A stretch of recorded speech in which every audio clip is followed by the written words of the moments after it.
The latest Siena research poll shows another well-known local politician in a tight race. The 46 is a newly created Senate district with a Democratic enrollment edge. It includes Ulster, Greene, Montgomery, Schenectady, and Albany counties.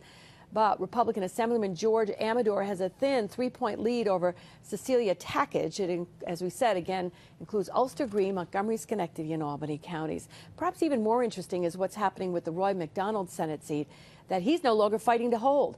The woman who beat him in the primary, Kathy Marchione, is shown with an 11-point edge over McDonald. The Democrat in the race, Robin Andrews, is 15 points back.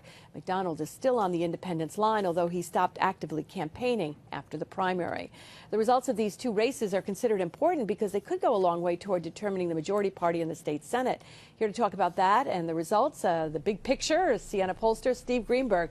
Steve, these are interesting polls as we are this close to the election. Let's start with George Amador. I mean, there was talk that this Senate district was pretty much created for him, and yet he's in something of a dogfight. Absolutely. Look, it's a real close race, 47 to 44. You still have 9% of voters undecided. We have 4 days until Election Day, and I assume both campaigns are going to be out there campaigning hard in these final days to try and round up those few undecided voters. As you know, Liz, you can't watch Channel 6 for more than 10 minutes without seeing a commercial either attacking Kachik or attacking Amador. A lot of money being spent on this race. Yeah, I'm not even sure there's 10 minutes apart between those ads. But how about explaining the big picture, though? Well, actually, let's talk first then about the other race, because that one also is pretty darn interesting. That Roy McDonald, I mean, as an independent candidate who is not campaigning, is doing pretty well. He's doing very well. I have to say, of all the Siena polls this fall, I think the 29% for Senator McDonald is the number that has surprised me the most so far.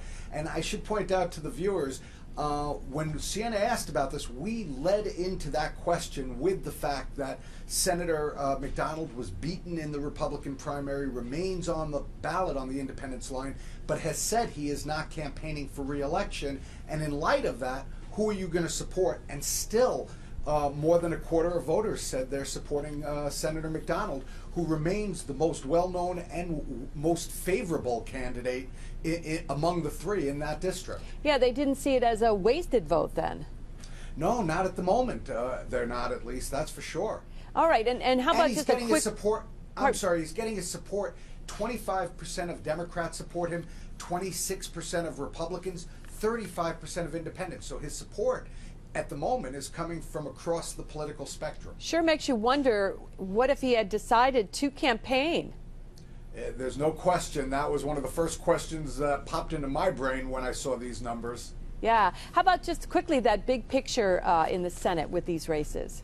Well, we came out with a Rochester race as well today that is a Republican-held seat right now, but it's being vacated by Assemblyman Alisi, and the Democrat has an 11-point edge there.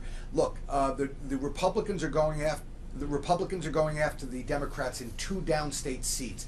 In order for the Democrats to take control of the Senate, they have to hold those 2 and win 3 others. All right. It's fascinating stuff, and it's hard to believe it's almost over, but hopefully 4 more days. Hopefully we'll get a chance to talk to you after the fact and maybe see how those polls played into what exactly happened. Thank you, Steve Greenberg.